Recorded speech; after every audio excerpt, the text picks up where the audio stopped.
Doctor Vijayabhaskar, masters in orthopaedics. ఈరోజు మనం చర్చించుకునే విషయం మోకాలు నొప్పి. మోకాలు అనేది it's like a hinge joint. ఈ హింజ్ జాయింట్లో మనకు ఇది తొడ ఎముక, ఇది కాలు ఎముక, ఈ రెండింటి కలయికనే మనం హింజ్ జాయింట్గా ఆర్ మోకాలు జాయింట్. దీంతోపాటు చిప్ప ఎముక అంటాము. అంటే మోకాలు ముందు భాగంలో ఉండే ఈ బోన్ని, పటెలా బోన్, ఇది ఇలా జాయింట్ ఫార్మేషన్ అవుతుంది. సో ఇది హింజ్ జాయింట్ లాగా పనిచేస్తుంది. సో యూజువల్గా మనకు మోకాలు నొప్పులు చాలా రకాలుగా ఉంటాయండి. మోస్ట్ కామన్గా మనం చూసేది ఆస్టియో ఆర్థరైటిస్ ఆఫ్ నీ అంటాం. ఇది ఒక డీజనరేటివ్ ఆస్టియో ఆర్థరైటిస్. అంటే ఎముక, మోకాలు ఎముక లోని గుజ్జు అరిగిపోవటం వలన, గట్టి ఎముక తేలి అరిగిపోవడం వలన చాలా, అంటే బాడీలో 70% వెయిట్ మోస్తుంది కాబట్టి, ఆ మోస్ట్ యాక్టివ్ జాయింట్ బాడీలో కాబట్టి ఆ జాయింట్లో పెయిన్ వస్తే పర్సన్ అన్యూజువల్గా ఏ పని చేసుకోలేడు. ఈవెన్ ఇంట్లో పని కూడా చేయలేడు, బయట ప్రొఫెషనల్ కూడా పని చేయలేడు. సో మోకాలు నొప్పి అనేది మనం కామన్గా ఈ మధ్యకాలంలో ఈవెన్ యూత్, యంగ్ పిల్లలలో కూడా చూస్తూ ఉంటాం. దానికి ముఖ్య కారణం, చిన్న పిల్లలలో మోకాలుకు ఈ స్పోర్ట్స్ యాక్టివిటీ కానీ, ఇళ్లల్లో చెట్లు ఎక్కడం, గోడ ఎక్కడం ఇలా చేయటం వల్ల వాళ్ళు డైరెక్ట్గా మోకాలు మీద ల్యాండ్ అవుతారు కాబట్టి మోకాలుకు డైరెక్ట్ ఇంజురీ అయ్యే ఆస్కారం ఉంటుంది. స్పోర్ట్స్లో కూడా మోకాలు యాక్టివిటీ ఎక్కువగా ఉంటుంది కాబట్టి ఏదైనా అంటువర్డ్ ఇన్సిడెంట్స్ అయినా, దెబ్బ తగిలినా ఫస్ట్ ప్రొటెక్షన్ వాళ్ళు మోకాలు మీద తీసుకుంటారు. సో ఇలా చేయటం వల్ల వాళ్ళకు వాపు, నొప్పి, జాయింట్ లోపల రక్తం గడ్డ చేరి ఇబ్బంది పెడుతుంది. అది సబ్సిక్వెంట్గా చాలా అనర్థాలు, అందులో ఉండే లిగమెంట్స్ కానీ, లేదా మెనిస్కై కానీ, లేకపోతే దానిలో ఉండే సాఫ్ట్ టిష్యూ, బోన్ పొరలు కూడా దెబ్బతినే ఆస్కారం ఉంటుంది.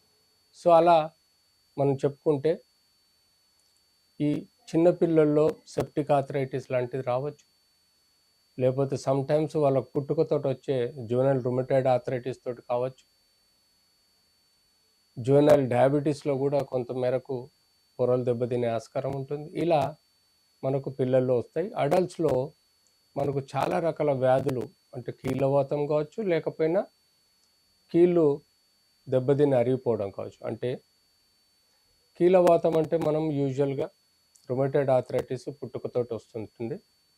తర్వాత సోరియాటిక్ స్కిన్ డిజీజ్ తోటి వచ్చే సోరియాటిక్ ఆర్థరైటిస్, అలాగే గౌటీ ఆర్థరైటిస్, బొట్నం వేళ్ళు, పాదం బొట్న వేళ్ళల్లో జాయింట్లో యూరిక్ యాసిడ్ క్రిస్టల్స్ చేరుకుపోవటం వల్ల దానివల్ల వచ్చే gouty arthritis, non specific rheumatoid arthritis, viral arthritis, వైరల్లో ఎనీ వైరస్ వలన కూడా మనకు జాయింట్స్ ఎఫెక్ట్ అవ్వడం, అది ఒకే మోకాలు కాకుండా ఇతరత్ర జాయింట్లు కూడా ఎఫెక్ట్ అవ్వడం, డీజనరేటివ్ ఆస్టియోఆర్థరైటిస్, ఎముక అరిగిపోయి లోపల పొరలు అరిగిపోయి దెబ్బతిని స్టేజ్ 4 వరకు మేజర్ డ్యామేజ్ అయ్యి కాలు వంకరపోవడం లాంటి లక్షణాలతో రావచ్చు. ఈవెన్ ఫ్రాక్చర్ రిలేటెడ్ ఆర్థరైటిస్ రావచ్చు, ట్యూమర్ రిలేటెడ్ ఆర్థరైటిస్ రావచ్చు, బ్యాక్టీరియల్ రిలేటెడ్ సెప్టిక్ ఆర్థరైటిస్ రావచ్చు, అలాగే ట్యూబర్కులోసిస్, టీబీ రిలేటెడ్ ఆర్థరైటిస్ కూడా రావచ్చు. ఇలా రకరకాల వచ్చిన వ్యాధులతో ఎప్పుడైతే ఈ మోకాలు నొప్పి వస్తుందో, వీటన్నిటికి మించి మనం ఇంజన్లో ఎలాగైతే బేరింగ్ కొంతకాలం వరకు అరిగిపోతుందో, అలా మోకాలు కూడా దాని లోపలి పొరలు అరిగిపోయి డీజనరేటివ్ ఆస్టియో ఆర్థరైటిస్, అది ఎర్లీ ఏజ్లో దెబ్బల వలన కావచ్చు, ఓల్డ్ ఏజ్లో ఏజ్ పరంగా ఎముక అరిగిపోవడం జరుగుతుంది. సో ఇవన్నీ మనం డిటర్మైన్ చేయడానికి ఫస్ట్ ఆఫ్ ఆల్ పేషెంట్ చెప్పే హిస్టరీని సక్రమంగా విని, ఆ తర్వాత కొన్ని ఇన్వెస్టిగేషన్స్, అంటే బేసిక్గా మనం ఫస్ట్ అండ్ ఫార్మోస్ట్ ఎక్స్రే తీసుకుంటాం, టు కన్ఫర్మ్ ఇట్ ఎంఆర్ఐ కానీ సిటీ కానీ తీసుకుంటాం.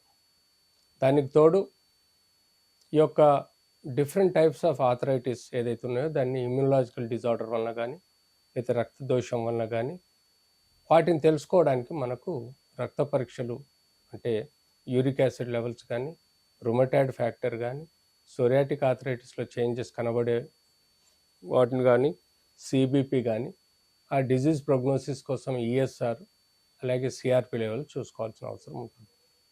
ఇలా మనకు ఒకసారి అన్ని టెస్ట్లు చేసిన తర్వాత ఒక కంక్లూజన్ డయాగ్నోసిస్కి వచ్చిన తర్వాత ఆ పరమైన సమస్యల్ని బట్టి మనం వైద్యం ఇవ్వాల్సిన అవసరం ఉంటుంది. బేసిక్గా చాలా వరకు ఎర్లీ ఆస్టియో ఆథరైటిస్ కానీ ఎర్లీ చేంజెస్లో కానీ మనం రొటీన్ జాయింట్ పెయిన్ అయితే anti inflammatory tablets pain killers ఇస్తాం. దానికి తోడు మనం ఇన్ఫెక్షన్ ఉంటే యాంటీబయాటిక్ ఇస్తాం. వైరల్ అయితే మనము కావాల్సిన సపోర్టివ్ మెజర్మెంట్స్ తీసుకుంటాం. దానికి తోడు మోకాలికి స్ప్లింట్స్, బ్రేసెస్, పట్టీలు లాంటివి ఇస్తాం. అంతేకాకుండా సర్టన్ టైంలో ఏ స్టేజ్లో ఏది చేయాల్సి వస్తే అది చేయాల్సిన అవసరం ఉంది. సో మనం విచారించుకునే విషయంలో ఆస్టియో ఆథరైటిస్లో ముఖ్యంగా జాయింట్ యొక్క పొర ఎర్లీగా అరిగినప్పుడు దాన్ని స్టేజ్ 1, అది నొప్పి, వాపు, ఎర్రబడ్డం లాంటి లక్షణాలతో ఉంటుంది. ఇమీడియట్లీ మనం బ్రేస్ ఇచ్చి దానికి తోడుగా anti inflammatory medicines, certain supportive measures, regenerate చేసే కార్టిలేజ్ రీజనరేట్ చేసే మెడిసిన్స్ ఇవ్వడం జరుగుతుంది. స్టేజ్ 2లో కూడా మనం కొంత anti inflammatory medicines, pain killers లాంటివి పెంచి బ్రేస్ ఇచ్చి అవసరం ఉంటే మనకు లోకల్ ఇంజెక్షన్ హైలూరినిడేజ్ ఇవ్వచ్చు. స్టేజ్ 3లో హైలూరినిడేజ్ ఇంజెక్షన్తో పాటు మనము PRP, plasma rich platelet rich ప్లాజ్మాని తీసుకొని మనం లోపలికి ఇంజెక్ట్ చేయగలుగుతాం. దాంతో బ్రేస్ ఇవ్వడం, ఫిజియోథెరపీ చెప్పడం జరుగుతుంది. స్టేజ్ 4 అంటే కంప్లీట్ ఎముక అరిగిపోయి మోకాలు వంకరపోయి నడవలేని పరిస్థితిలో ఉంటే ఏ injections, medicines, braces, physiotherapy help చేయవు. కాబట్టి అప్పుడు తప్పనిసరి పరిస్థితుల్లో total hip, total knee replacement కానీ లేకపోతే దానికి కావాల్సిన ఆస్టోటమీ, హైటీబీల్ ఆస్టోటమీ లాంటి సర్జరీస్ చేస్తే, అంటే 40 నుంచి 60 లోపల మోకాలు బాగా అరిగిపోయి వంగిపోతే దాన్ని హైటీబీల్ ఆస్టోటమీ ద్వారా, అంటే బోన్ కట్ చేసి సరైన అలైన్మెంట్లో పెట్టడం, తద్వారా నొప్పి తగ్గించవచ్చు. లేదు ఏబో ఏజ్ 65 ఉంటుంది, డ్యామేజ్ సివియారిటీ ఎక్కువగా ఉంది, ఏజ్ చేసిన లాభం లేదనుకుంటే అప్పుడు టోటల్ నీ రీప్లేస్మెంట్ లాంటి సర్జరీ చేయటం వల్ల వాళ్లకు ఇంకొక 20-25 ఇయర్స్ వరకు ఎలాంటి నొప్పి లేకుండా హ్యాపీగా నడిచే ఆస్కారం ఉంటుంది. సో టోటల్ నీ రీప్లేస్మెంట్లో 98% సక్సెస్ రేట్ ఉంది. 2-4% చెప్పలేము, కొన్ని కాంప్లికేషన్స్ రావచ్చు, కొంతమందికి సాటిస్ఫై కాకపోవచ్చు. కానీ 98% సక్సెస్ రేట్ ఉంది కాబట్టి ఈ సర్జరీ ఇప్పుడు ప్రపంచమంతా సక్సెస్ఫుల్గా చేస్తున్నారు. సో భయపడాల్సిందేం లేదు. ఈవెన్ ఆ 1-4% కాంప్లికేషన్స్ కూడా సరి చేసే విధంగా ఆల్టర్నేట్ మెథడ్స్ ఉన్నాయి. కాబట్టి మనకు ఈ డీజనరేటివ్ ఆస్టియో ఆథరైటిస్లో స్టేజ్ 4 ఫుల్లీ డ్యామేజ్ జాయింట్లో ఈ రీప్లేస్మెంట్ సర్జరీ చేయటం వల్ల మనకు సక్రమంగా ఉంటుంది.